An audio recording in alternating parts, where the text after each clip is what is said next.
Missed opportunities with vendor-provided displays. This day and age, lots of vendors provide you with displays that they will give you for carrying their merchandise. There are a lot of good things, and there are some things to watch out for as it pertains to those. Obviously, the vendor displays make it easy for them. They've got experience in communicating to their customer the selling benefits of that particular merchandise. You can piggyback on that experience from them. Typically, the vendor-provided displays reinforce magazine ads and things that they've done. It's the same color. You walk in a store, see a bright yellow watch display. Most people pretty well assume that they relate to that from being from Breitling. Obviously, if your vendor gives you good quality displays, it saves you money. You don't have to spend with people like us. That's okay. We made the display for them, so we'll get over it. But I think more importantly, one of the things that I really would urge you to consider is what is the role that your merchandise plays vis-a-vis the vendor-provided display. How does your store brand stack up with Hearts on Fire? What's the difference between these diamonds and these diamonds? What's the difference between this brand of watch and this brand of watch? It's important that we listen very carefully to any reason why a customer does not buy the branded item. We just finished some displays about a year and a half ago now for Ed Hardy, the tattoo. It's very kind of weird tattoo jewelry. It's too edgy for a lot of people. Those people who want that, they buy it. But what we found is those people who were buying Ed Hardy jewelry found some type of an edgy jewelry that wasn't as edgy, that was their own store brand that was next to it. And when someone said, boy, I like it, but it's just a little too far out for me, a light went off that they're not buying because of X. My branded merchandise solves X. So the point here is making sure you have a clear idea that your store's goods provide an answer to the reason the customer might not be buying the vendor-provided good. We're fortunate to do this display for our friends at Colorcraft who are here, presenting a very broad assortment in a display like this. I showed you this a few moments ago. It's easy to shop, good signage, nice selection. We make this bridal pendant. I love this displays that just display the jewelry in a different way. This is Stuckey's new bridal pendant item. And obviously incorporating graphics in the graphics from the vendor can help sell a lot as well. What you want to stay away from is vendor-provided displays that do not look right in your case because they're the wrong color or the design and image, materials, or they pose security issues. They're too big for the volume profit that they generate. Remember 0.5, you only have so many square inches.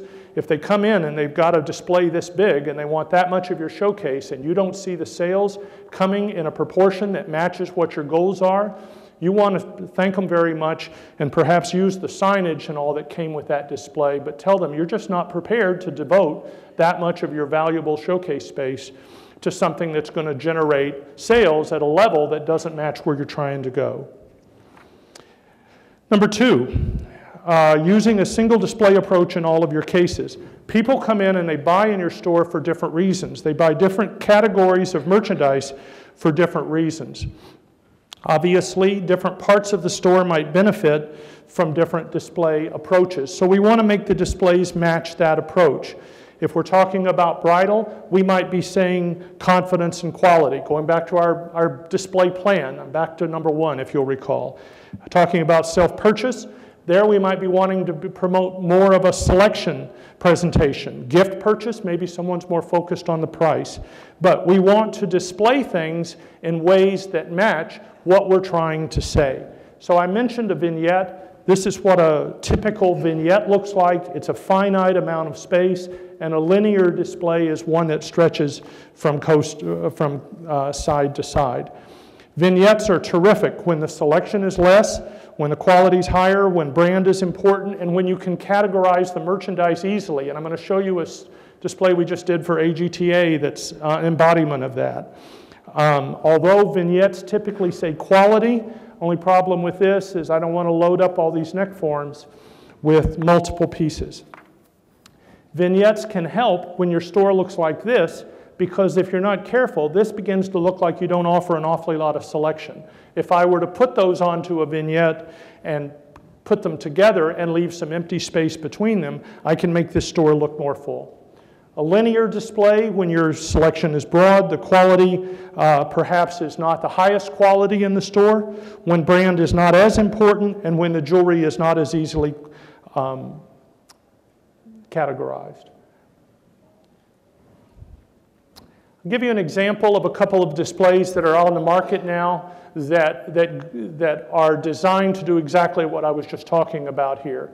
A couple of months back on the Indie Channel, there was a lot of discussion about Blue Nile and what people were running into and competing against Blue Nile.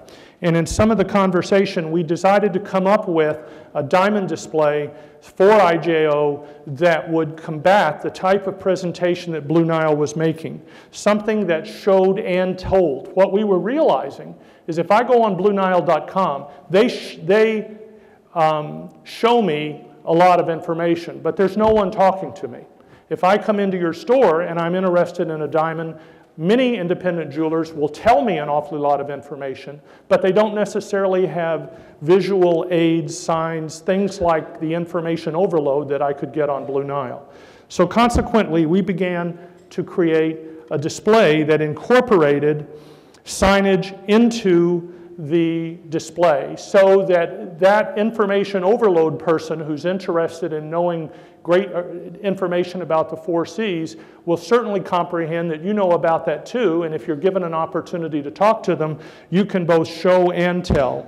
So we have this, it's been modified slightly since this slide. Stop by our booth and take a look at it. It incorporates both show and tell signage and various signs. And there are displays that hold loose stones, semi-mounts, or diamonds in the grippers. There's an avenue for them to have price Philogem cards or certs attached to the side of the pedestals. They come with a matching counter pad that has the same signage. So when you take the piece out of the case and bring it up on top, you've got exactly the same signage and support information on the top of the case that drew their attention inside, and it has an IJO branding identification on it. This is a colored stone display that we just completed in consultation with AGTA. It's a vignette. It has incorporated in it some color change material. As you walk by here, this changes color because colored stones are all about color. And they have small tint signs that go in the showcase that capacity adjust as you want. The signs, we love this part of it. It reminded me of school. This front part that's facing this direction identifies the stone to the customer. The back part is a cheat sheet for you or your salesperson to remember what to say about that stone. So it's a small little tint sign. The customer sees the front that says emerald. I see this information on the back, and it reminds me what I want to be saying about that particular stone. And the AGTA displays in our booth as well, comes with signs for the 10 most popular stones. Some other things that will allow you to display differently within the store by adding our modular neck, which is a piece that comes with lots of different components, and it allows you to use show ensembles together and avoid the pieces getting lost one from another. All the pieces come apart so that you can show different items. Here's John's Jewelers in Cocoa, Florida. Here's a couple of examples of them incorporating the modular neck in the display we did for them last month, and their results have been positive as a result of that. Other displays you want to use in particular places where it applies. Dramatic pieces like these in windows and wall cases. Loose stone displays that really treat a loose stone like it's a very special item and allow you to take out the stone and show the beauty to it, hand it to somebody with the door locked, and make sure that they appreciate the beauty of the stone that you're talking to them about. This is a display we designed that holds an entire birthstone ensemble of all the months with ring, pendant, and earring. There are 12 of each pad. These types of things help us differentiate our merchandise within the case.